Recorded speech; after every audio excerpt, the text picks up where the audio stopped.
Hi, guys. Welcome to my favorite day of the week because I get to spend it with you. And I had a wonderful viewer with a great suggestion. And he said that the fiat system feels like a measuring stick that keeps changing dimensions. And that's a very powerful image. And the timing was perfect because I'd already bought this folding ruler because I wanted a simple way to make changing measurements visible. And understand that my goal is to bring more props and visual teaching into my work so these ideas are not only understood, but actually remembered. So today, well, what is that new measurement? AI efficiency. Who defines that? Who benefits from it? Who gets measured against it?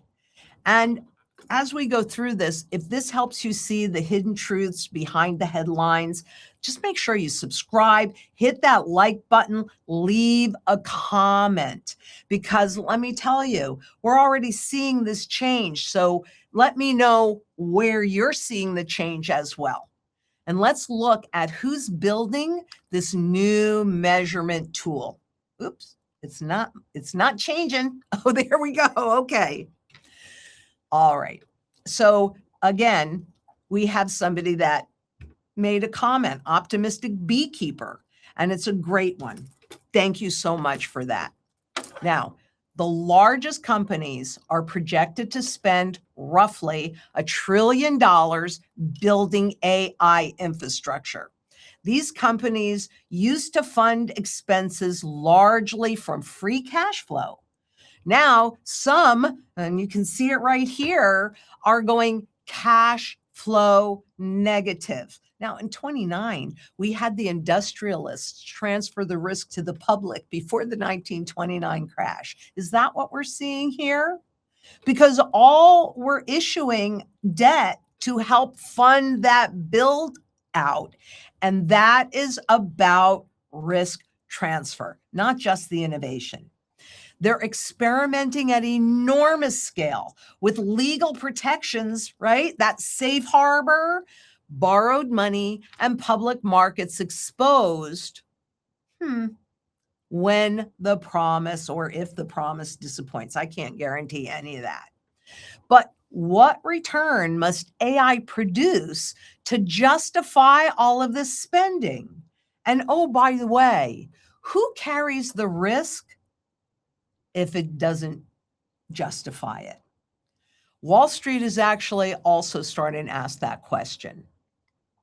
And so too much money is chasing the same promise? That does not mean that AI has less value, but it does mean that the market may already be pricing in gains that haven't arrived. That's what we're seeing here. And when one story gets crowded, the system becomes vulnerable if that story disappoints. And we've seen it with the whipsawing. Today, let's see, we're all making new highs. Woohoo! But tomorrow, war back on.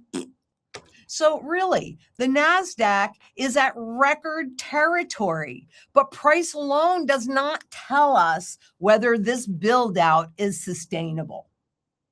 Here's the real expectation that's built into these valuations. Capital spending is surging. Free cash flow is under pressure and going down. Debt and outside financing are replacing the cash that once funded expansion. Debt, my friends. Yet Wall Street still expects these companies' profit margin to continue to rise. So the market is not merely betting that AI works. It's betting that AI produces enough revenue and efficiency to cover all of that debt. And how about the depreciation and the cost of this enormous infrastructure? And they've got to do it all before investor confidence changes. And that's why this crowding matters. When so much value depends on nearly everything going absolutely right, One big disappointment can travel through the entire market. Now, let's just follow that power. This is not just technology.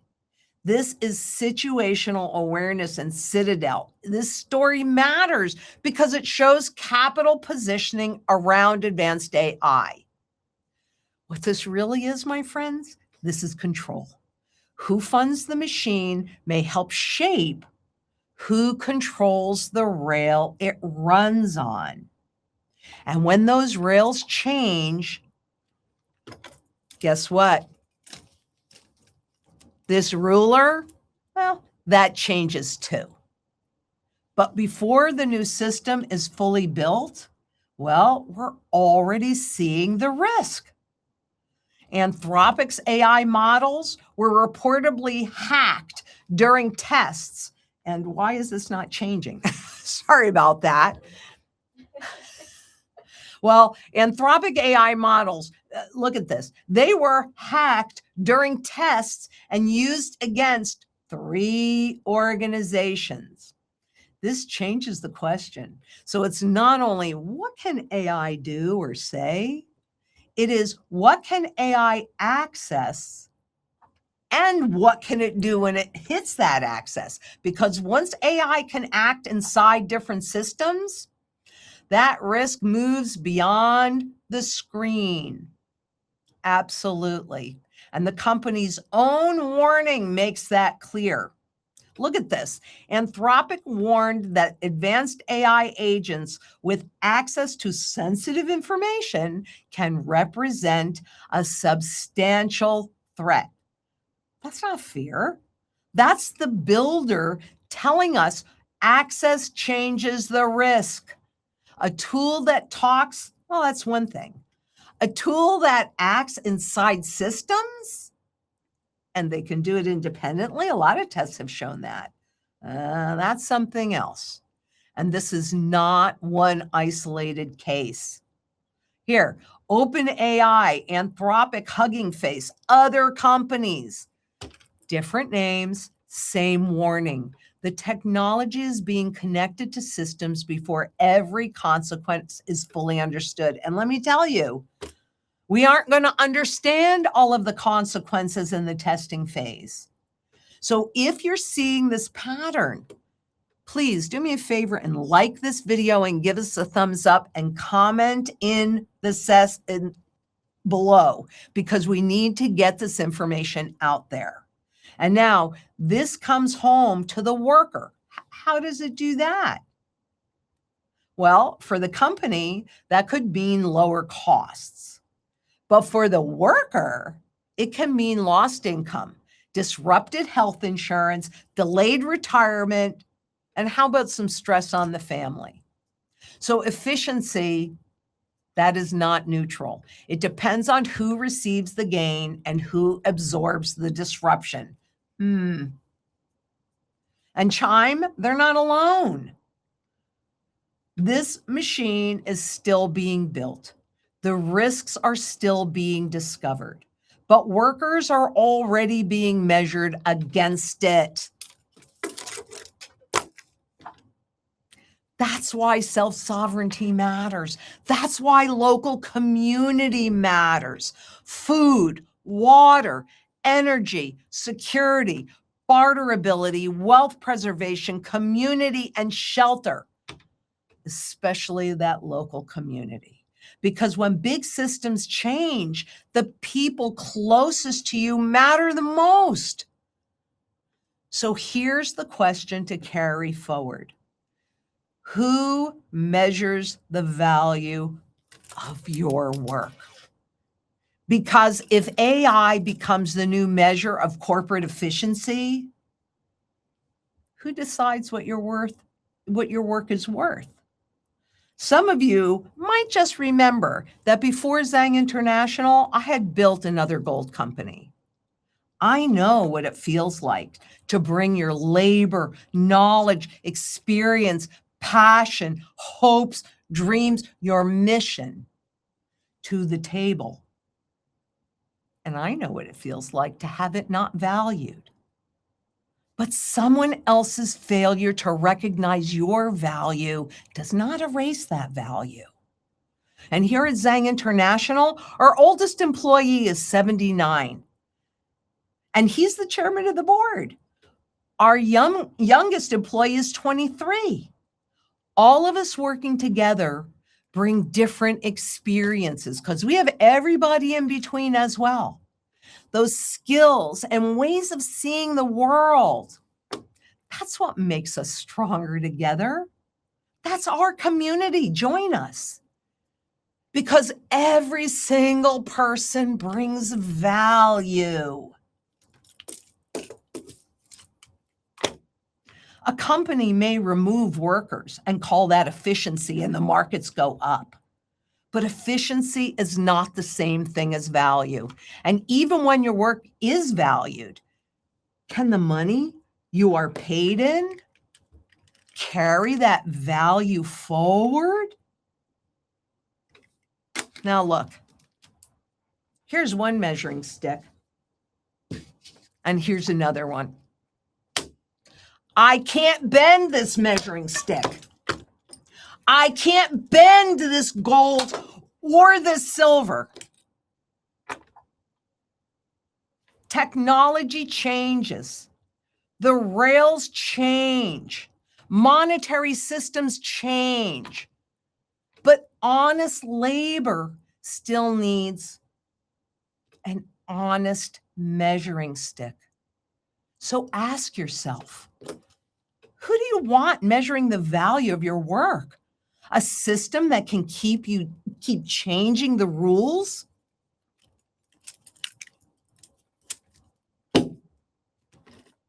And if this raises questions about your own foundation, we're here. Our strategy specialists, all of us, the whole team, the whole community. We are here to help you look at what you own, what you depend on, and how physical gold and silver may fit into your sound money strategy, because it can't be inflated away. It holds the value of your labor into the future. But the goal is not fear. The goal is global community demanding redeemable gold back in the monetary system again. What a concept.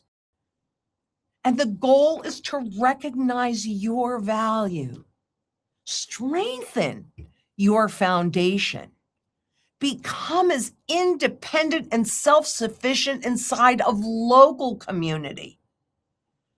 And boy, oh boy, help build a future where honest money can once again carry honest labor into a brighter future for all of us.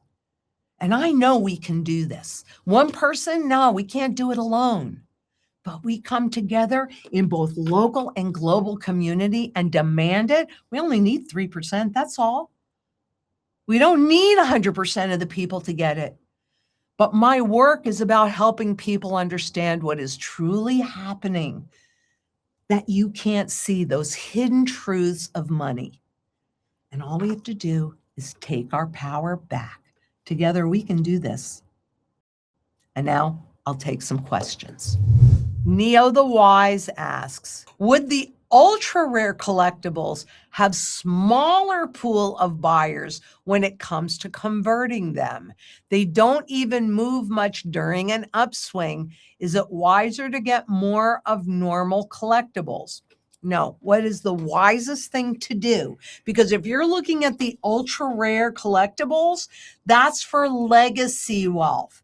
So that could be many generations. Maybe that's never sold, but that is legacy wealth purely designed to hold it over long periods of time and pass down generation to generation to generation. So it depends on what your position is and your goals are. But I would not say, like for me personally, which you guys know, legacy is extremely important to me. And I certainly have legacy coins that I don't often pay above fundamental value for something, but in a legacy coin, I've been known to, right? Not all of them, but in some cases. But that's because I know they're going to keep doing this. So I know that the fundamental value is going to keep going up. And I also know that when they need to regain confidence, then we're going to see that move more toward fundamental value. But I also know that if I've done my job well by building out a total legacy, they're not going to sell those coins. When it is time to sell those coins or other legacy assets that I put in place for my children, they're not going to do it in a random way. It might go through a Christie's or a Sotheby's. It might go through a wholesaler. There are so many different ways when it's really time, but the ultra rare coins are not really about you liquidating unless an emergency comes up. It's not that they're not liquid and we can liquidate them for you like that, but the purpose of the legacy gold is to pass down from generation to generation. And so when you call and you outline and you work with the strategy specialist and clearly define your goals, you're going to have all different kinds of gold in there. And silver as well. You're going to have a really well-defined metals portfolio that is diversified. So if you need liquidity like this, we got that covered. It's raw. If you don't, but you're going to protect the assets that you either have to or choose to hold in the system, not a problem. That's a different kind of gold. That's not an ultra rare piece. That's not what the point of it is. Neither is the kind of gold that you need to pay off your mortgage. Neither is the kind of gold that you're going to use to take advantage of those opportunities. So it's going to be in many, many layers, and it'll be based purely on your goals. And it's not going to be all around the ultra rare. That's not what this strategy is about. And that's it for today. But you guys, really, I can't even tell you how much you feed me, right? My heart and my soul. And I appreciate it more than I could ever say, but I hope you see it in how hard all of us work for you, because that's what we do. And I absolutely do know we can all make a very positive difference. If we get sound money back in the global system again, we have made a positive difference for a whole lot of people, and that can trickle down through generations. And if I do my job well, and I will be going into the schools. I mean, we've got a lot of things on the plate so that people really understand what money is and what money's really supposed to do for you. And we take our power back. If I do my job well so that people understand it, they won't be able to take it away from us, because when we see them, when we recognize that pattern, we say no. Until next we meet, thank you guys for being here. And seriously, no matter where you are in the world, be safe out there. Bye-bye.